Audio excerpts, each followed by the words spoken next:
ये इस तरफ है ना भैया? जी जी ये इतने पार्ट में रहता है ना? जी ठीक है ना। और यहाँ पे रहता, जी।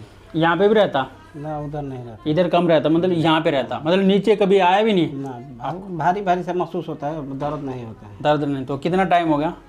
ये हो गया हमारा कभी साल भर से। देखो भैया को क्या कि 1 साल हो गया, यहाँ कंप्रेशन है, ठीक है ना। और ये चीज़ प्रॉब्लम क्या होता है कि देखो हम काम करते हैं तो भैया ये प्रॉब्लम और बढ़ जाएगी, क्योंकि ये पार्ट देखो बहुत इंपॉर्टेंट होता है, क्योंकि झुकना, वजन उठाना, ये चीज़ें हैं। अगर आप इसको ठीक नहीं कराओगे तो ये डैमेज होता रहेगा। तो आपका क्या कि ये यहाँ पे पेन आएगा, यहाँ पे पेन आएगा, जैसे इनको आया, जैसे और सीरियस केस हो जाए तो नीचे आएगा, फिर पूरा नीचे तक आपको चला जाएगा, ठीक है ना।